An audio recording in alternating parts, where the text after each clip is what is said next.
Otur nerede çıkıyor? Nerede tutsa da.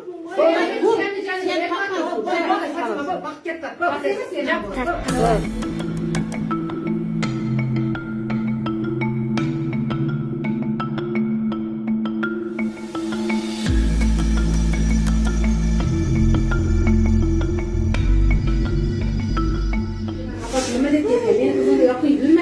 Ben bu yakınlaş gelmiyor kudu.